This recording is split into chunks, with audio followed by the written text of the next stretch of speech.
sebesar ini apa. Semuanya itu sudah maha dahsyat. Gara-gara kita berpikir butuh kejadian yang aneh, ya gara-gara ingin kejadian yang aneh, mungkin lama-lama Anda ingin cari model hewan yang kepalanya itu di pantat, baru percaya kudrahnya Allah. Lama-lama kamu jadi dukun, seneng ular yang berkepala manusia, itu baru dahsyat. Ini nanti menjadi klinik.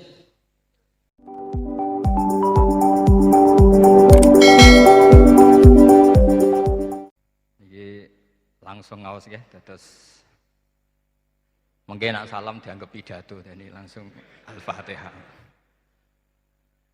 Terus nak salam dianggap pidato, mungkin dianggap kampanye malah repot. Langsung ngawas magis.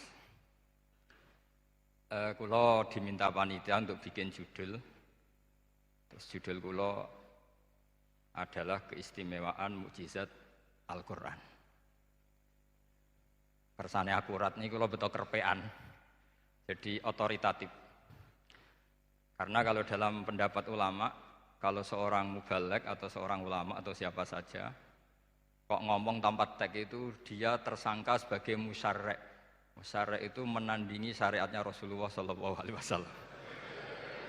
Dengan pikiran-pikirannya, dengan jargon-jargonnya. Jadi itu masalah besar kalau dalam tradisi ulama, karena pikirannya tidak musalsal, tidak ada silsilahnya ila Rasulillah SAW. Makanya saya meskipun banyak orang percaya ngaji di mana-mana itu bawa kitab. Satu ya tadi niat ngerpek tadi supaya saya dulu masih ingat zaman di sarang itu kalau tes itu banyak yang bawa kitab. Ketika ditanya, ini namanya ngerpek? Enggak Pak, mutolaah itu tanpa batas. Jadi mutolaah itu kapan saja. Yang agak kriminal itu kasus ujian nasional. Itu ada seorang guru SD. Ini kisah nyata, ingin membocorkan ujian apa? Nasional. Itu kan jelas kriminal ya. Si guru SD tadi berdalih gini, wong ujiannya mungkar nakir saja dibocorkan, apalagi ini ujian negara. Karena semua kiai itu kan mengajari kita marrobuka waman nabi, itu kan mengecewakan mungkar nakir, artinya kan membocorkan ujian. Singkat cerita kiai tadi itu, guru tadi, kalau nggak percaya tanya Gus Bah. Akhirnya rombongan guru SD tanya ke saya, apa betul Gus ujian boleh dibocorkan? Analoginya kiai-kiai bocorkan ujiannya siapa? Mungkar nakir. Karena saya ya NKRI harga mati, saya bilang tertawa-tawa. Kalau saya jawab gak kriminal dimarahin polisi. Kalau saya jawab kriminal, analoginya dengan mungkar nakir memang yang membocorkan itu apa? Nggak usah diteruskan, kalau saya bilang boleh nanti jadi kriminal. Dan agama ini adalah analogi. Analogi itu kias. Sehingga saya di sini insya Allah serius sekali membawa makalah mukjizatnya Quran. Kenapa demikian? Memang saya merasakan dan semua yang hadir di sini pasti merasakan bahwa mukjizatnya Quran itu luar biasa. Sehingga kita satu-satunya umat yang enggak ditunggui Rasul, tapi kualitas iman kita insya Allah menyamai periode-periode sahabatnya Rasulullah SAW. Tapi syaratnya tadi ya, dengan pikiran yang sama, dengan teks yang sama, dengan rasa yang sama, dengan kejiwaan yang sama. Caranya gimana supaya sama? Kita harus terus membaca teks. Teks itu mengingatkan kita. Misalnya begini, yang dikatakan mukjizat itu kan sesuatu dahsyat yang dalam nalar manusia itu enggak mungkin terjadi. Misalnya ontanya Nabi Soleh keluar dari batu besar, itu kan satu peristiwa yang akal manusia tidak sampai. Begitu juga tongkatnya Nabi Musa membelah Laut Merah, yang akal manusia itu tidak sampai. Tapi pikiran itu menurut mazhab kita yang waras ini, saya ulang lagi, kita yang waras itu pikiran kriminal, itu salah. Saya ulang lagi ya, kita semua kan umatnya Rasulullah SAW. Semoga benar-benar umatnya Nabi, bukan Islam yang kumat. Karena orang Islam itu pilihannya hanya dua, kalau nggak bersatu umat Islam ya Islam yang kumat. Kumat itu agak gitu, namanya kumat dalam bahasa Jawa. Begini, saya ulang lagi ya. Yang dikatakan mukjizat itu amrun khariqun lil adat. Sesuatu yang luar biasa. Kemudian dalam tanda kutip yang manusia itu tidak mampu. Sehingga itu dikatakan mukjizat seperti tongkat apa? Tongkatnya Nabi Musa dan ontanya Nabi Nuh yang keluar dari batu apa? Besar. Kalau kalian ingin jadi wali, pikiran seperti itu tidak akan jadi wali. Gagal itu di KPU gagal. Jadi nggak usah sampai MK, di KPU sudah gagal. Kenapa demikian? Pertanyaannya begini. Memangnya sesuatu yang wajar kita lihat keseharian itu dalam kemampuan manusia. Saya ulang lagi. Memangnya sesuatu yang biasa saja, yang normal saja itu dalam kemampuan manusia? Enggak juga kan? Manusia bisa enggak bikin onta? Yang wajar saja, yang lewat indukan. Bisa enggak? Enggak kan? Manusia bisa bikin laut enggak? Enggak kan? Jadi kalau mukjizat itu dengan definisi sesuatu yang manusia tidak mampu, memangnya keseharian alam ini manusia mampu? Enggak juga kan? Nah, karena agama Islam dengan logika itu, Rasulullah SAW menolak mukjizat yang seperti itu. Ya menolak mukjizat yang seperti itu. Makanya saya bilang pikiran pertama tadi itu kriminal, karena itu ditolak oleh Rasulullah SAW. Karena ya itu tadi, kalau itu dituruti, lama-lama kita tidak tahu kedahsyatan ciptaan Allah keseharian. Makanya ketika Rasulullah diminta laula utiya mislama utiya Musa, ya Muhammad itu punya mukjizat kayak tongkat Nabi Musa. Kasolihin Nuh, kasolihi Soleh. Apa karena qotiyah Soleh? Sebagaimana untanya Nabi Soleh. Apa jawabnya Allah? Wa ma min dabatin fil ardi wala ta'iri yatiru bi janahihi illa umamun amsalukum. Bagian dijawab inna fi khalqis samawati wal ardi wa ikhtilafil laili wan nahar sampai saat terusnya wa tasrifir riyah saat terusnya la ayatil liqaumi yaqilun. Karena logika yang terbangun begini. Dan ini saya ulang lagi, ini syarat utama jadi wali. Ini masih satu poin. Nanti ACC-nya nunggu ketua-ketuanya. Tapi kamu jangan bayangkan wali itu kayak Sunan Kudus Tunda. Jadi kalau kamu jadi wali itu maknanya kullu mukminin wali wah itu di Ihya kan banyak. Setiap mukmin itu walinya. Tapi maknanya gini, wali wahi wong sing disakeni Allah. Itu jadi enggak usah dimaknani kekasih Allah. Jadi karena dalam bahasa Arab itu waliul yatim adalah orang yang kasihan sama anak yatim sehingga diurus segala keperluannya. Perempuan yang perawan punya bapak namanya apa? Wali. Artinya si bapak sayang sama putrinya disebut apa?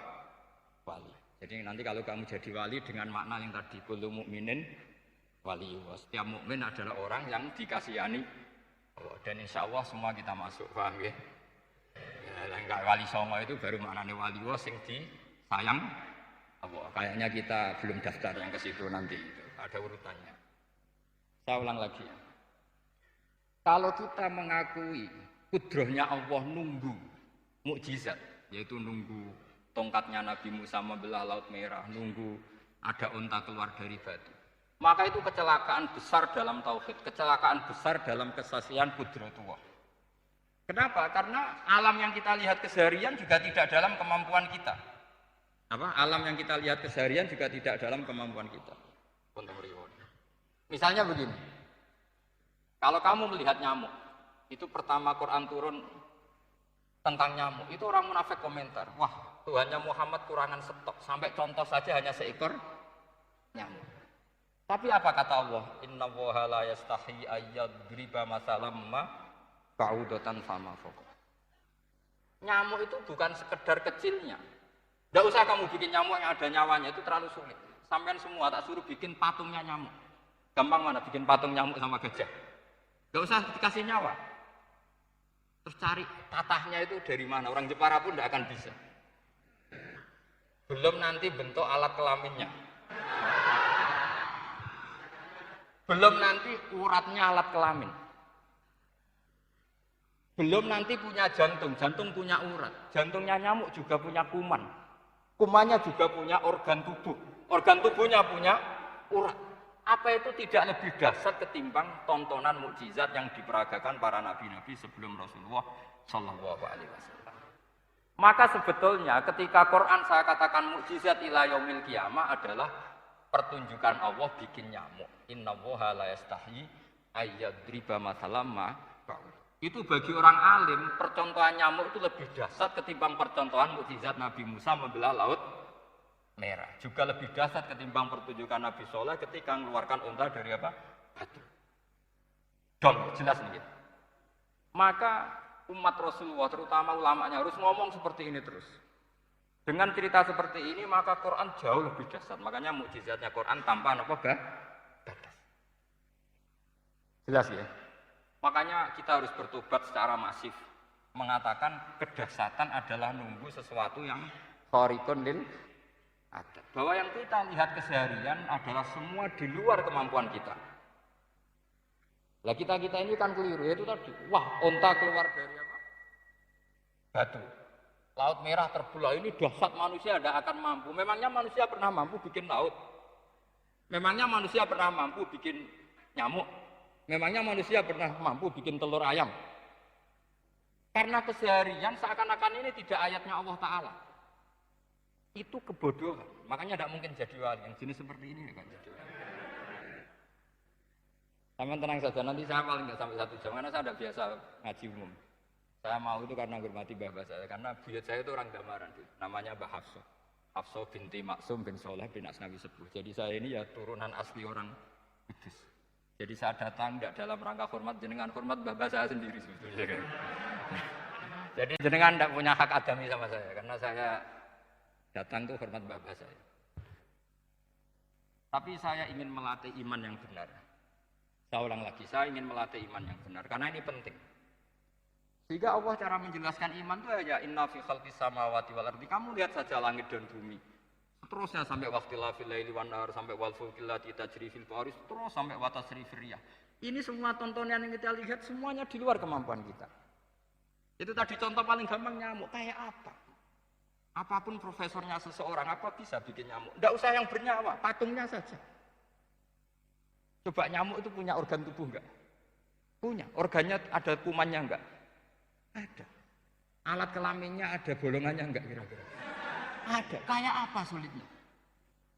Jadi andaikan saya ke umatnya Nabi Musa terus bengkai lah sama Nabi Musa. Ini gue, Nabi Musa keren, punya tongkat. Saya akan bilang Rasulullah lebih keren karena punya Quran. Nah di sini makna kenapa mukjizatnya Quran dikatakan afdolul mukjizat. Mukjizat paling keren, paling hebat.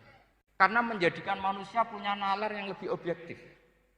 Artinya lebih objektif, kenapa kita hanya kagum dengan sesuatu yang dahsyat? Dengan alasan kita tidak mampu. Memangnya dengan hal-hal yang keseharian kita mampu? Tidak juga kan? Jelas ya? Mohon bener nih ya? Mohon bener di mana ini?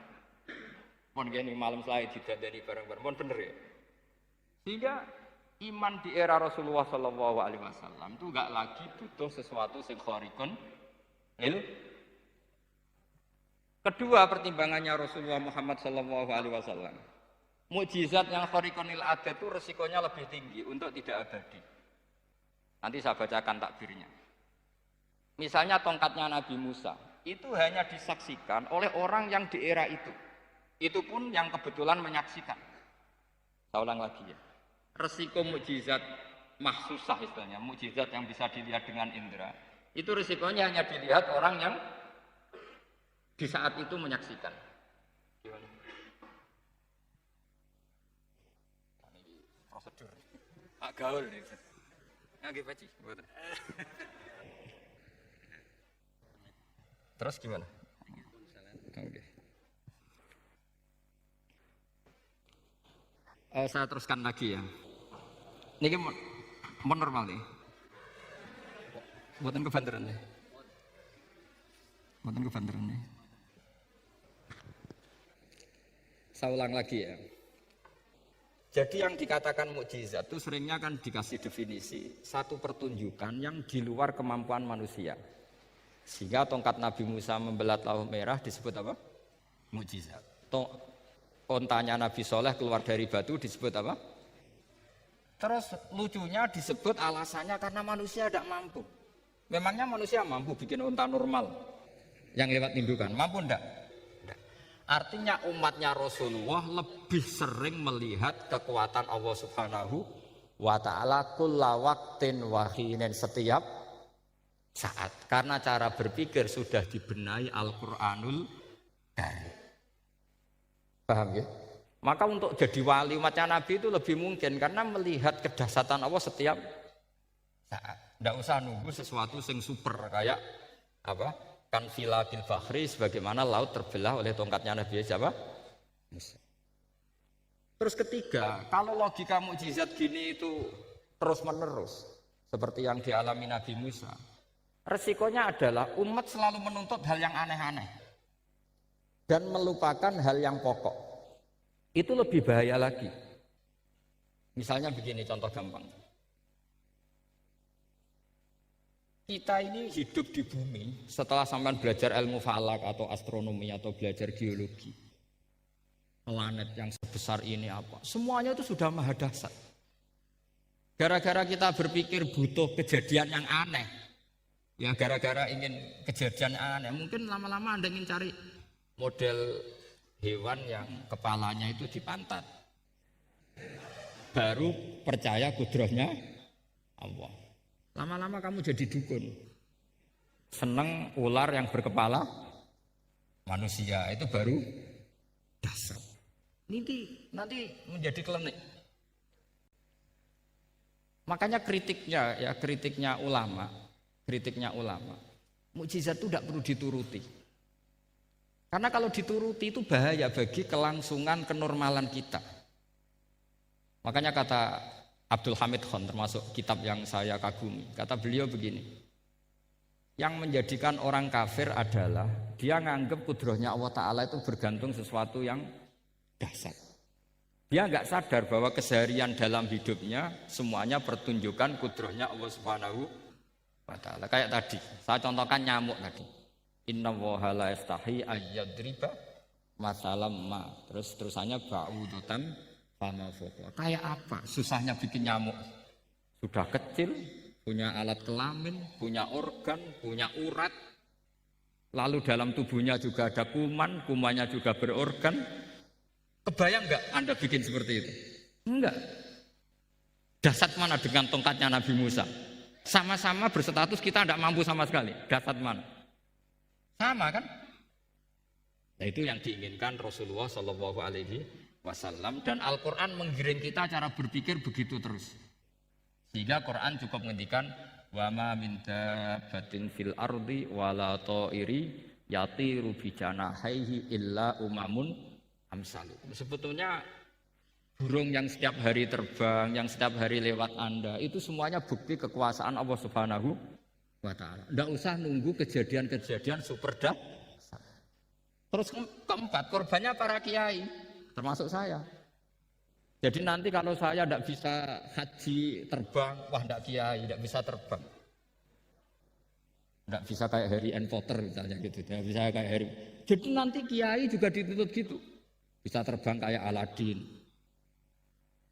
Jadi nanti repot. Semua kebenaran agama bergantung pimpinannya ini punya kedahsyatan-kedahsyatan itu. Akhirnya celakanya apa? Ada orang yang pura-pura dahsyat tapi penipu, kayak kasusnya Dimas Kanjeng. Oh nggih. Mboten apa-apa, sing penting lancar. Nggih, nggih.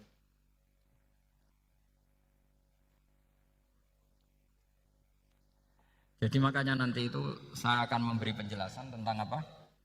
Mukjizatnya Al-Quran, kenapa disebut mukjizat paling apa? Dahsyat.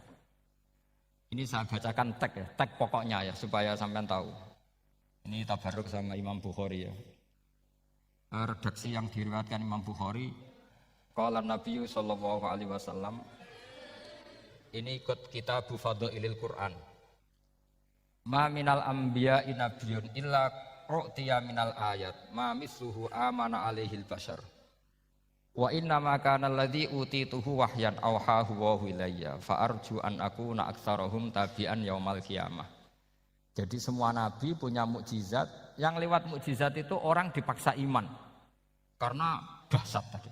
Saking dahsyatnya terus cocok tidak cocok itu percaya. Tapi kata Rasulullah, mukjizat saya itu berupa wahyu, yaitu Al-Quran, dan saya berharap dengan mukjizat itu saya adalah nabi paling banyak pengaruhnya yaumal qiyamah. Maknanya paling banyak orang yang iman. Di sini dikomentari oleh sarehnya ya, oleh penyarahnya yaitu Ibnu Hajar Al-Asqalani. Ya saya baca Arabnya saja. Sama harus pura-pura paham jadi keren. Jangan minta saya terjemah nanti harus pura-pura paham.